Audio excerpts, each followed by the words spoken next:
Welcome to another edition of the Magic Latest Podcast where we discuss everything Orlando Magic basketball. I'm your host, Jalon Dixon, and today we've got a ton of stuff to get into coming off of the first NBA preseason game for the Orlando Magic. But first, before we get started, remember to like, comment, and subscribe for daily Orlando Magic content. We are on the road to 1,000 subscribers and trying to become one of the biggest Orlando Magic pages here on the YouTube platform. So with that being said, remember to hit that post notification bell so you always know when we're dropping new episodes. And we are covering all 82 games of the regular season. But let's start off with the preseason. Let's calm down and take a step back. NBA preseason kicked off with the Orlando Magic playing up against the Miami Heat and getting the dub. We will get into that a little bit later, but I want to do a little bit of housekeeping first as related to the actual roster. So recently, for my people who love roster construction moves, even the small ones, former Arkansas guard John L. Davis was signed to an Exhibit 10 yesterday in favor of him being somebody who can be a developmental piece for the Orlando Magic G League team. For a write-up on who John L. Davis is, for those who are not familiar, Davis is a 6'4" guard out of Arkansas who started with FAU, Florida Atlantic. Fresh off a standout collegiate career in which he helped lead the Owls to the 2023 Final Four and solidified himself as one of the most consistent two-way players in Conference USA and the American Athletic Conference. Known for his toughness, scoring ability, and perimeter defense, all attributes that kind of just sound like the typical Orlando Magic wing kind of draft attributes. Davis averaged 18.2 points, 6.3 rebounds, and 2.9 assists in his last season at FAU, and 12, 3.5, and 1.6 in his senior year at Arkansas. Though he went undrafted in June, the Gary, Indiana native was regarded as one of the top undrafted prospects and drew interest from multiple teams. An Exhibit 10 contract is a one-year non-guaranteed deal that can be converted into a two-way contract before the regular season begins. It also allows the Magic to designate Davis as an affiliate player with the G League's Osceola Magic if he is waived, giving the organization a chance to further develop him within their system. And I think that's big time. I actually think that, one, he's a good representation, again, of the kind of attributes the Orlando Magic are trying to go after, right? Dribble, pass, shoot, and more particularly with high defensive acumen. Look at some of the players that translate to that kind of draft style / development style. Jalen Suggs, Franz Wagner, Paulo Banchero, even though I would say Paulo Banchero is probably the least talented on the defensive end of all the players I'm going to name, but Jalen Suggs, Franz Wagner, Anthony Black. I would also say Noah Penda to a certain extent. Interestingly, fits this role as well from a drafting perspective. Tristan Da Silva, I think, is definitely somebody else who fits that mold as well of the dribble pass, shoot, makes good decisions with the basketball type. I think that bringing in a guy like John L. Davis is going to be a good fit moving forward, especially because if we're being honest, the Orlando Magic are going to have to get used to building out their depth through unique ways like this. Being able to get John L. Davis developed through the G League affiliation and also have him as a potential guy you can lean on in the back end if there are any injuries to guard position, that's helpful. Yes, we have real guard depth now with Anthony Black and Jace Richardson and Tyus Jones coming off the bench, but it doesn't hurt to be able to bolster that in any way possible because this team financially can't do it by going out and signing a Victor Oladipo or a Russell Westbrook to a actual real contract. If it's not a true veteran minimum, the Orlando Magic really don't have the financial space to go after somebody that can fit that backup point guard position, right? That even that backup shooting guard position, which has a little bit more vacancy to it. So this is the way that the Orlando Magic have to do it. And granted, they've pretty much been a developmental roster dating back to the very beginning of the Paulo Banchero era. But in all actuality, this is the realest form of what that looks like as a team that financially now is required to be this kind of organization, as opposed to when they were first coming out of the rebuild. They could have taken a million different routes. Now, I think they ended up doing the right thing by mass overhauling their roster, by getting rid of Aaron Gordon, Evan Fournier, Nikola Vucevic, all those guys at one time, and simply just hitting the reset button. But this is truly now the best version of the Orlando Magic that you can get from a talent perspective, while also having to understand that if this is going to be something that has real longevity to it, building from within is really their best bet moving forward unless they're willing to part with real legitimate pieces. Your Wendell Carters, your Jonathan Isaacs, depending on how you feel about your Jet Howards or even Goga Batadze, right? Those are the names that are going to come up if you try to acquire talent that's quote unquote upgrading. But in terms of trying to keep a consistent developmental path, you're not going to do it by getting high draft picks. You're not going to do it by being able to get youthful talent because you don't have the draft picks to trade for value that's of these former first round guys that you're doing, second draft scouts on and think you can revive their careers or anything like that. The Orlando Magic simply do not have the financials to do that. So these Exhibit 10 guys, these G League affiliate guys, obviously, I mentioned beforehand, the veteran minimum is something they have kind of in their back pocket if they wanted to do some cap machinations to make that work. But this is the reality of the Orlando Magic now. You've cemented yourself in a space where you're gonna have to get guys pennies on the dollar to fill out the rest of the rosters. That's what makes the importance of guys like Tristan Da Silva, Anthony Black, Jace Richardson, Noah Penda, Mo Wagner when he's healthy, guys like that coming off the bench. That's what makes it so important because like those guys, particularly Da Silva, Jace, and Noah Penda, and even Anthony Black to a lesser degree, who's still on his rookie contract as well, a little bit further along in that rookie contract, but still on it. Those four guys are so important because they are cost controlled.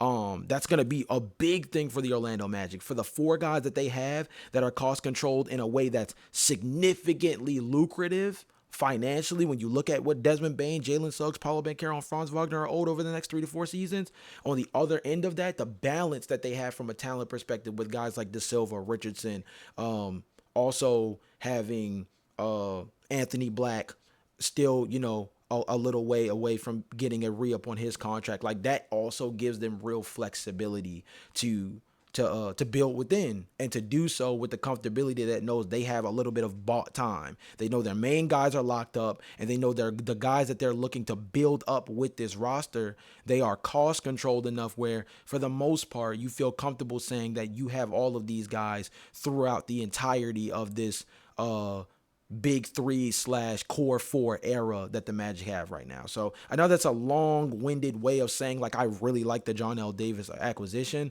but it's all going to come down to what we see from him in the G League, right? I think as a highly coveted guy that went undrafted, it's going to be interesting to see what he sees, what type of time he sees in the G League, what type of effort he gives as a dude who is truly trying to earn a spot on a main roster. And for an Orlando Magic team that's so deep at point guard already / the backcourt with the handful of guys they have, will we see John L. Davis at all this upcoming season?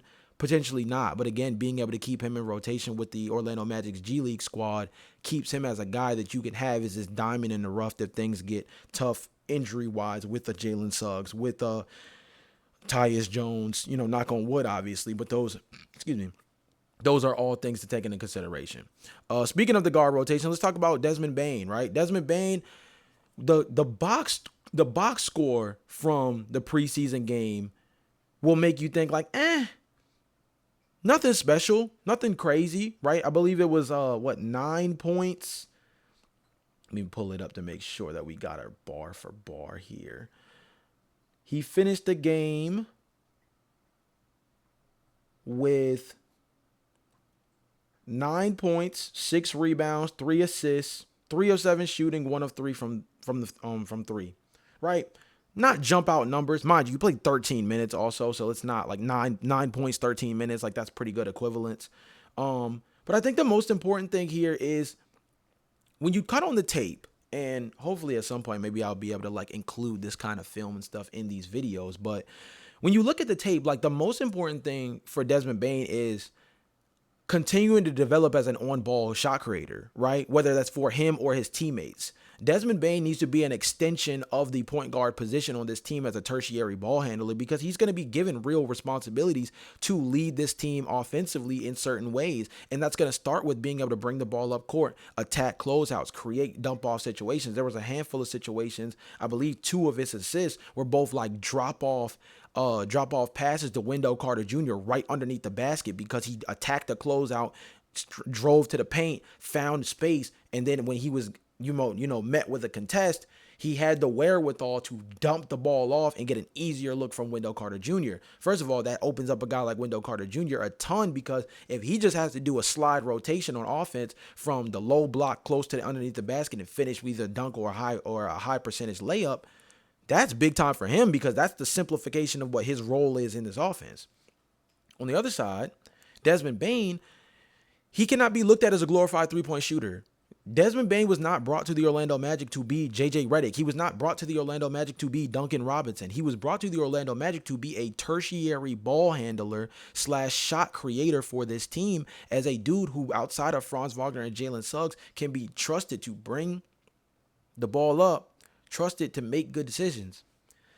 Yes, being able to space the floor, highly important. For this team in particular, his ability to space the floor is going to be required in order for this team to become more dynamic, especially in the half court.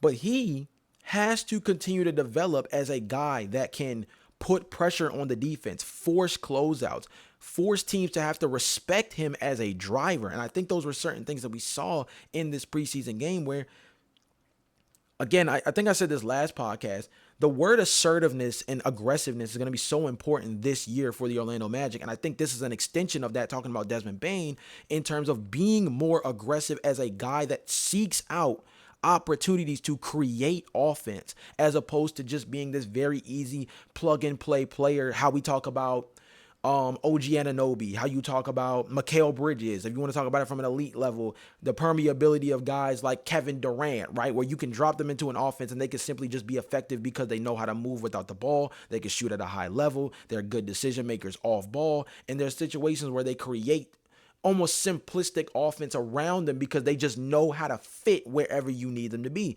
Desmond Bane does need to be that. He also needs to be a guy who can step in similarly to a Kevin Durant. I would say Paul George kind of fits this to a certain degree as well. Like, there's that tier of guy now, right, where he needs to step into being, Mikal Bridges, I think, even accounts as this, of needing to step into that next role of, like, yes, it's good that you can be a puzzle piece, right, but I need your piece to stick out. I need your role within all of this to really show, like, yo, I belong. Yo, I can be a third leading scorer on this team. Yo, I can be a guy who can be the second or third leading assist man in the starting lineup, because that's what it's going to require. First of all, because you have to feed the two big fellas in Franz Wagner and Paolo Banchero. They need to eat, number one. Number two, the looks will be there because this team is now better built to have to respect both the inside and the outside game. When you have two 38+% three-point shooters on anywhere between 6 to 9 attempts per game, with a chance of that increasing this season in Jalen Suggs and Desmond Bane, you have to now respect that three-point shooting space. Now, let's say you put Tristan da Silva in at the 3. Now you have to respect him, a guy who's slowly but surely developing more as a three-point threat. Now you have to respect those guys on the perimeter as three-point shooters much more than you did last season. Oh, and don't forget that Franz Wagner and Paolo Banchero are two guys that know how to get to the free throw line at a high clip, particularly Banchero. So seeing Desmond Bane develop as this better decision maker on ball while being more aggressive in the process of doing so, huge for this Orlando Magic team, because that's a requirement if this team is going to get better offensively. This team is not,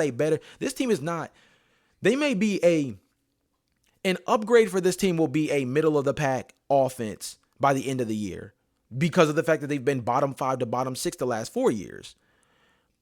So an upgrade would be 15th, but a championship level leap is top 10. And that's not done without Desmond Bane being a more aggressive on ball seeker, in a sense. Not necessarily in a ball hogging way, not necessarily in a, oh, I got to dribble the air out the ball, Bradley Beal, Devin Booker style. Like, no, he needs to be somebody who can create offense with quick decisions, making calls for himself and seeing the defense in a way that also attracts them in ways that opens up the offense more for others around him, he has to compute that faster. And as a guy that's a semi-veteran player, I think he has the capability of doing that. This is a guy that once upon a time won a most improved player award, and a dude who has continued to build his game up every single year with and without John Morant on the floor. Now he's on a team that I could say is arguably on par, if not more talented than those Memphis Grizzlies teams he played on, and has a chance to do something really special.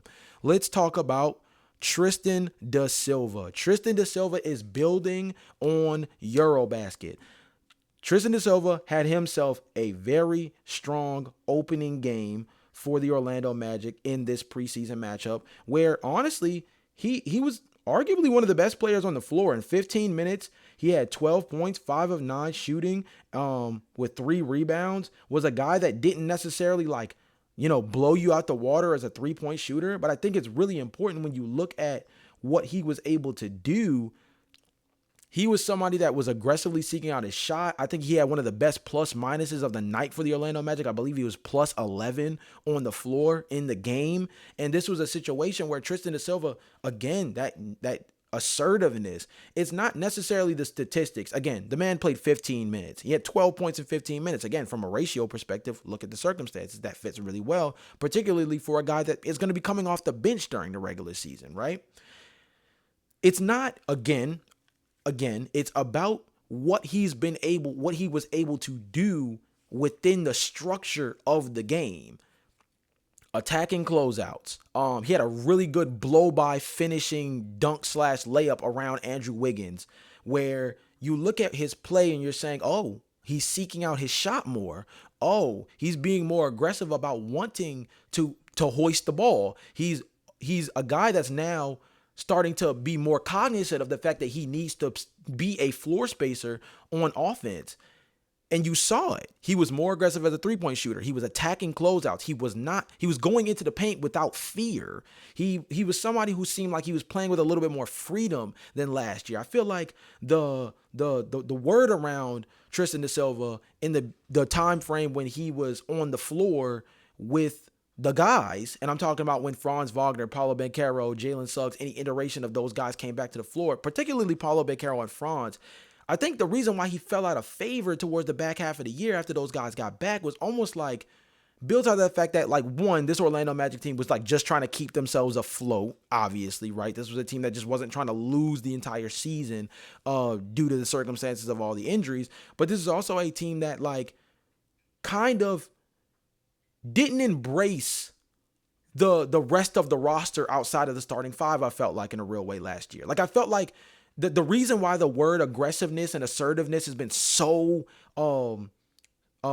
it's been repeated so often throughout this preseason, not just from me, but even from Orlando Magic's training camp, is because I feel like they almost protected those guys off the bench in a way that actually hurt them more than helped them.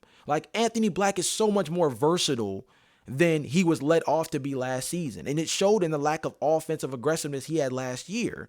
And now you hear him talking about wanting to be more fluid as an offensive player, want to be able to be a guy on defense that can guard the best player on the perimeter. You hear him talking with his chest out more of I want to be a real guy for this team. I want to be maybe not necessarily featured, but I want to be a guy that people have to respect on this team. I think the same thing can be said for Tristan da Silva. I think when he was coming off the bench in limited spots, following up after Paulo Banchero and Franz Wagner, you're just looking at it from the perspective as a rookie, just don't mess this up. Just don't mess this up. And in a sense, when you play that way, when you play timid that way, you tend to be a lot less aggressive with your shot because you're thinking, oh, if I hoist this ball up and it hits back iron and flies off, somebody grabs the rebound and it leads into a transition basket, they're going to call the timeout. They're going to pull me off the floor and I'm not going to see the floor for the rest of the night. So you turn into this guy who by default just becomes a connector. You're no longer a guy that's truly respected on offense. Now we're playing 4-on-5 because we know you're just going to be the swing guy. You become the guy that if we can't respect you from beyond the arc, we know you're not going to attack closeouts. We know you're not going to put the ball on the floor and drive. So we don't have to respect you. You're a guy who can shoot the 3 ball, right? You think of guys like, And I don't mean this disrespectfully, by the way, because it's a true role within the NBA. But think of guys like Dorian Finney-Smith. Think of guys like Royce O'Neal, right? These connector pieces. They're really good high IQ basketball players who can defend at a high level. They can shoot the three ball at a high clip. But outside of shooting the three ball in high percentage situations, right? Particularly catch and shoot operations, they're guys that you don't have to worry about offensively outside of them being movement shooters. Outside of them sprinting to left corner, sprinting to right corner, double backing off a screen and popping back and being a guy that you can kick the ball out to off of a drive. They're not somebody you have to worry about they're going to put the ball on the floor and go drive to the hoop and you have to worry about whether or not to foul. You're not going to have to worry about whether or not you need to send two and he's going to make a secondary decision to drop the ball off to the big man and make that play.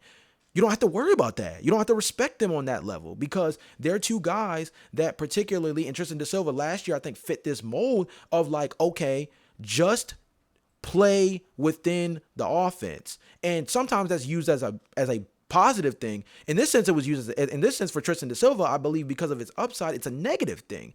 Just simply being a connector takes you away from being a threat. And when you're not a threat, particularly as a guy who needs to develop more as this, two-way wing type, when you're just simply nothing more than the swing guy, you now put the offense, particularly this one that wasn't good in the half court last year and hasn't been good in the half court in quite some time, that puts even more pressure on your two best players in Franz Wagner and Paolo Banchero to make a play because the defense is simply just going to collapse on those two. The defense has more onus to need to collapse on those two because what's the worst that can happen? They make a decision to kick the ball out to you and now we have to trust you to shoot the three ball because other than that, there's no secondary move that's going to follow from that. Paolo Banchero drives to the paint. Franz Wagner sprints to the right corner. Tristan Da Silva sitting at the left wing. Yes, there's a kick out, but there's a kick out because there's a double down on Paolo in the low block. Tristan Da Silva's been standing on that left-hand corner this entire time.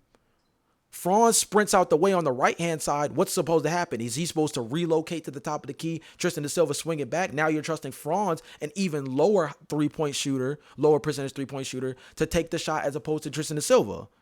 So there was no relocation by Tristan Da Silva within that situation. You force your two superstars to have to play an inadvertent two-man game that doesn't lead to a high percentage shot. And the entire time, the guy who was guarding Tristan Da Silva never had to respect him in the first place, which led to the very first pass because that guy comes and collapses down on Paolo Banchero on the low block. That's what creates all of this chaos now in the half-court situation. I hope that all makes sense. Again, I wish I had some kind of some kind of film or something that could, illustrate this. But of course, the guys have to do it too for me to actually be able to show it.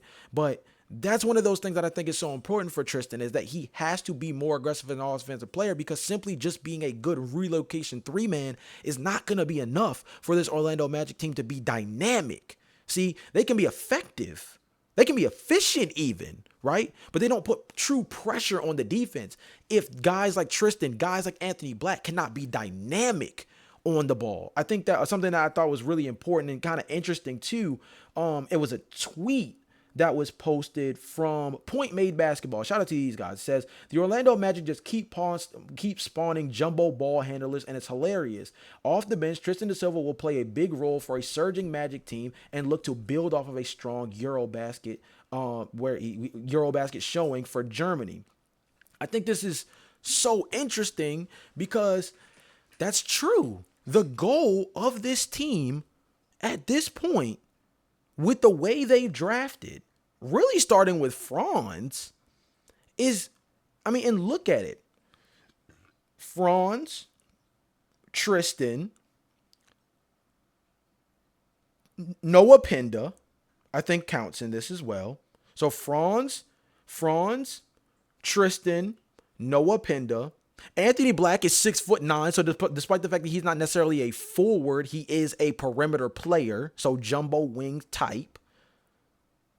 Paolo Banchero can handle the ball a little bit as well. Like, you're looking at a situation now where, Jalen Suggs, I believe, is 6'4", 6'5".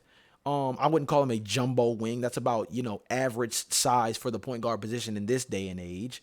But I just named 5 guys: Black, Banchero, Wagner, De Silva, Noah Penn. I just named 5 guys, all that were drafted within the last 3 to 4 years, 4 to 5 years. Let's use it that way because Paulo Banchero did just sign a Supermax rookie extension. So last 4 to 5 years, where they all are this 6'9" and taller build with the ability to put the ball on the floor and make good decisions while being able to operate in the half court or bring the ball up. That's what Tristan Da Silva has the capability of bringing to the table. Am I telling you that he's going to play point forward the way I've been pushing for Franz Wagner this summer? No. No, but can you have simulations of that between him and Anthony Black on the second unit next to a guy like Tyus Jones, where maybe Tyus isn't always the guy bringing up the ball. Maybe it's Anthony Black and Tristan Da Silva on a 2-man game coming up the court and making a decision on who's going to press to push towards the basket. Maybe Anthony Black brings the ball up the floor. Tyus Jones sprints down the corner, sets a high ball screen. Anthony Black comes off, drives to the basket. Now you have 2 options. Jonathan Isaac on one side, Goga Batadze on the other, or a flare out from somebody like Tristan Da Silva that can be a 3-point guy. Oh, he gets the ball off the kick out from Anthony Black. Guess what? Now Tristan has the wherewithal to put the ball in the basket and attack the basket. Now what if Goga Batadze relocates and gets out of the way? Now you have an open space for Tristan Da Silva to attack the big man secondarily again and potentially have a high level finish around the rim. Or now the relocation man in Goga Batadze is somebody that now he can kick the 3 ball back out to and have a high percentage shot off the secondary action within the half court. Because now, as I mentioned, I think it was last episode or the episode prior, Goga Batadze is going to be more aggressive and has been preached to be more aggressive as a 3-point shooter. So what is part of that inquire? Or what does that imply? That there are going to be situations where Goga Batadze may relocate offensively to flare out to the corners, flare out to the wing, and be an available stretch option off these closeouts to be another potential 3-point shooter for this team. Like, these are all operations that are created out of simply guys like Tristan Da Silva and Anthony Black just being more aggressive. So I'm so glad to see that. I'm so glad to see that he's building off that. And in a preseason game where Franz Wagner didn't play, that's what you want to see, because it also simulates what you want to see from Franz of being more aggressive as an on-ball threat, being more aggressive as a decision maker off of driving against first contest and driving against closeouts. Like, you want to see these things, and Tristan Da Silva, in a sense, is simulating things that both are good for him in the second unit, good for him fitting next to first unit guys, and also simulations of what things Franz Wagner also should be bringing to the table when he plays in the starting lineup. Last but not least here, and I kind of buried the lead on this one, and it's because he's actually the one I'm the most impressed with from the first game of preseason, Jace Richardson. Jace Richardson had himself a pretty solid outing, to say the least. I think that when you think about what Jace Richardson was able to do in this preseason game, you look at the fact that he had 13 points with 3 threes in the third quarter, had himself a really strong night where he was automatic, right? Because it wasn't just 3, it was 3 3-pointers attempted, 3 3-pointers knocked down. 2 assists, 2 rebounds, 1 steal. And more particularly, and I hate digging at this guy because it feels like I've just been picking on him all summer. This is why I think that Jace Richardson is going to burn every bit of chance that Jet Howard has to not only earn like real minutes on this team, but to solidify a long-term spot on this team. It's because of things like this. A third quarter where your 3-point shooting prowess, which is the thing that most people gravitated towards when doing his pre-draft evaluation, was the fact that he was one of the best 3-point shooters in the country coming out of Michigan State, and a guy that, despite being quote-unquote undersized at the point guard position, because I believe he's like 6'2", he is a guy who can handle the ball. He's a good decision maker. He is a guy who can be trusted as a 3-point shooter. He is a guy who now you can trust both off the catch, off relocation, and even off the dribble as a dude that you can trust to shoot the three ball both with decent volume and high percentage. That now gives Paolo Banchero and Franz Wagner another legitimate threat from beyond the arc as a true shooter. Remember, the Orlando Magic acquired Kentavious Caldwell-Pope last season not because of his defensive ability. Let's be honest. No disrespect to KCP, but we also understood that this Orlando Magic team was a top 5 defense in the NBA last year without their best perimeter defender from an All-NBA caliber perspective in Jalen Suggs on the floor for over half the games. This team defensively has a truly established identity under a guy like Jamal Mosley. It was the three-point shooting acumen that he brought, particularly as a catch-and-shoot guy that's coming from a Denver Nuggets team, coming from playing on teams next to LeBron James where, if we have a guy who commands significant gravity as a kick-out threat, this dude's practically automatic from beyond the arc.